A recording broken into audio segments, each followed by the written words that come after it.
नमस्कार, स्वागत आहे तुमचं आपल्या YouTube चॅनलमध्ये. तर फ्रेंड्स, आज आपण पाहणार आहोत कामगार विभाग भरती मुंबई आयुक्तालय या भरतीसाठी मराठी या विषयाचे जनरल नॉलेजचे इम्पॉर्टंट क्वेश्चन्स. तर कामगार विभाग आयुक्तालय मुंबई यासाठी हे एवढे सब्जेक्ट्स आहेत. तर आज आपण मराठी या विषयाचे क्वेश्चन्स पाहणार आहोत. तर सर्वात आधी आपण डिटेलमध्ये सिलेबसमध्ये कोणकोणते पॉईंट्स आहेत हे पाहूयात. कोणकोणते टॉपिक्स आहेत हे आधी पाहूयात. तर मराठी या विषयामध्ये व्याकरणमध्ये नाम, सर्वनाम, काळ, प्रयोग, शब्दसंग्रह, म्हणी व वाक्प्रचार, उतार्यावरील प्रश्न. तर हे एवढे टॉपिक्स आहेत मराठी या विषयामध्ये. त्यानंतर इंग्रजीमध्ये हे आहेत. सामान्य ज्ञानमध्ये एवढे टॉपिक आहे, त्यामध्ये इतिहास, भूगोलवरचे सुद्धा क्वेश्चन्स विचारले जातील.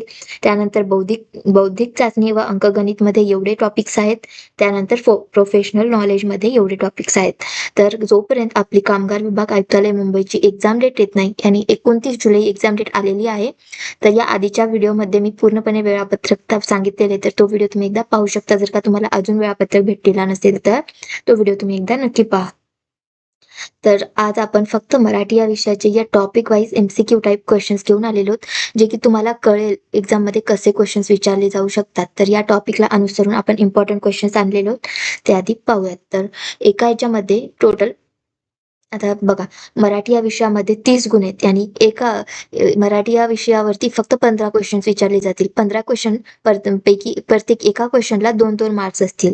तर 15 क्वेश्चनला 2-2 मार्क्सनी जर का हे केलं तर त्या एकूण गुण 30 होतात. तर या मराठी विषयावर 15 क्वेश्चन, इंग्रजी विषयावर 15 क्वेश्चन आणि बौद्धिक चाचणीवरती 15 क्वेश्चन, त्यानंतर सामान्य ज्ञानवरती 15 क्वेश्चन्स, असे क्वेश्चन्स आहेत. तर आपण बरोबर क्वेश्चन वाईज डिवाइड केलेले आहेत. आजच्या व्हिडिओमध्ये आपण मराठी विषय कव्हर करूयात. नेक्स्ट व्हिडिओमध्ये आपण इंग्लिश, त्यानंतर सामान्य ज्ञान वगैरे वगैरे. ओके, चला तर क्वेश्चन्स पाहूयात. तर क्वेश्चन नंबर 1 आहे, श्रीमंत माणसांना गर्व असतो या वाक्यातील श्रीमंत हे कोणत्या प्रकारचे नाम म्हणून आले आहे? तर ऑप्शन दिलेले, जर का तुम्हाला आन्सर येत असेल तर मला कमेंट बॉक्समध्ये कळवा. तसं तर मी आन्सर सांगतच असते, बट तुम्हाला येत असेल तरी सुद्धा, चुकलं तरी काही हरकत नाही, कमेंट बॉक्समध्ये सांगा. तर ऑप्शन 1 आहे, ऑप्शन ए विशेष नाम, ऑप्शन बी सामान्य नाम, ऑप्शन सी भाववाचक नाम, ऑप्शन डी विशेषण. तर आपल्या पहिल्या क्वेश्चनचं योग्य उत्तर आहे ऑप्शन क्रमांक बी, सामान्य नाम. जो योग्य उत्तर असेल त्याला मी हायलाइट करेल. क्वेश्चन नंबर 2, आपण स्वतःहून त्या कामाची जबाबदारी घेतली या वाक्यातील स्वतः हे कोणत्या सर्वनाम आहे, कोणते सर्वनाम आहेत? तर ऑप्शन ए पुरुषवाचक सर्वनाम, ऑप्शन बी दर्शक सर्वनाम, ऑप्शन सी आत्मवाचक सर्वनाम, ऑप्शन डी संबंध सर्वनाम. तर आपल्या क्वेश्चन नंबर 2 चं योग्य उत्तर आहे ऑप्शन क्रमांक सी, आत्मवाचक सर्वनाम.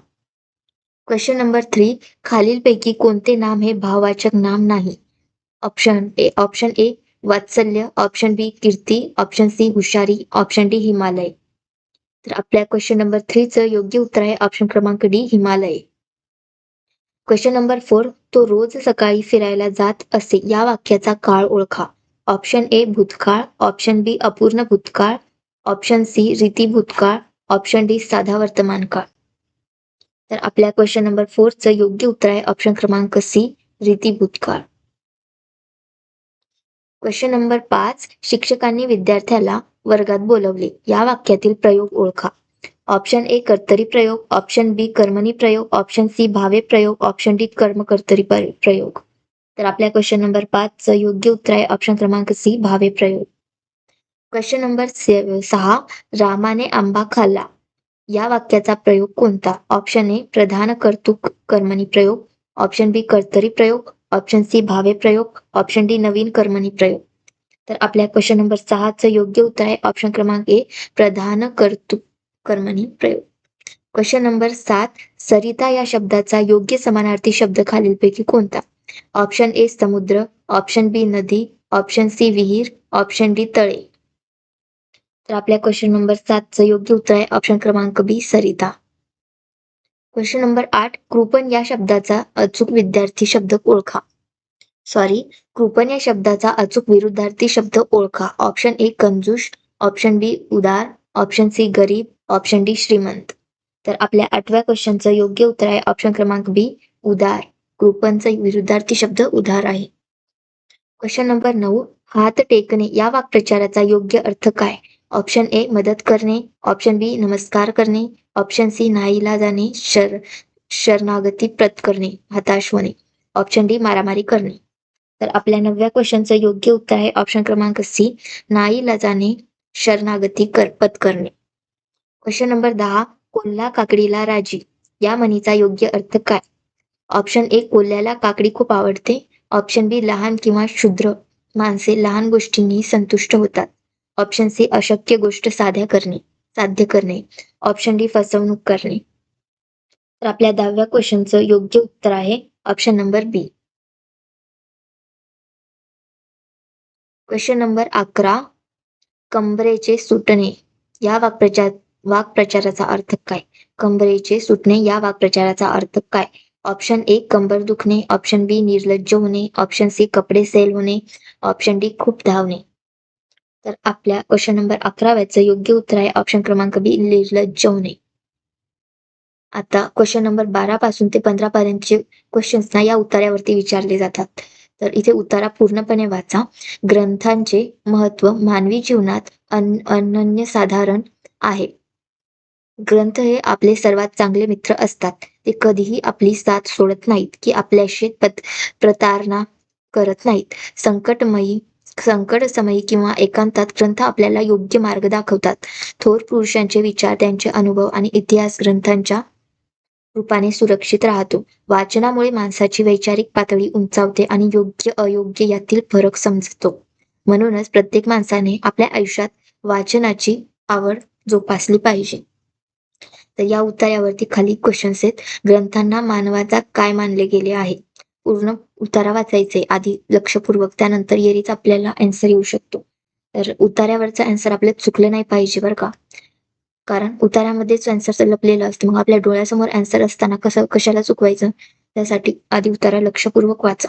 तर आज आपल्या क्वेश्चन नंबर 12व्याचं योग्य उत्तर आहे ऑप्शन क्रमांक सी मित्र. ग्रंथांना मानवाचा मित्र मानले गेले आहे. Question number 13. ग्रंथांच्या रूपाने काय सुरक्षित राहते? ऑप्शन ए संपत्ती आणि दागिने. ऑप्शन बी थोर पुरुषांचे विचार, अनुभव आणि इतिहास. ऑप्शन सी केवळ जुन्या गोष्टी. ऑप्शन डी निसर्गाचे सौंदर्य. तर आपल्या 13व्या क्वेश्चनचं योग्य उत्तर आहे ऑप्शन क्रमांक बी थोर पुरुषांचे विचार आणि अनुभव, इतिहास हे सुरक्षित राहते. Question number 14. वाचनामुळे मानवामध्ये कोणता बदल होतो? ऑप्शन ए माणसाला खूप राग येतो. ऑप्शन बी माणसाची वैचारिक पातळी उंचावते. ऑप्शन सी माणूस गर्विष्ठ होतो. ऑप्शन डी माणसाचे वजन वाढते.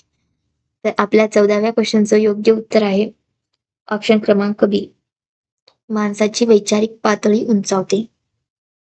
Question number 15. या उतार्याला योग्य शीर्षक काय देता येईल?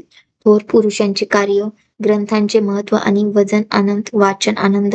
ऑप्शन सी मानवी इतिहास. ऑप्शन डी संकटावर मात.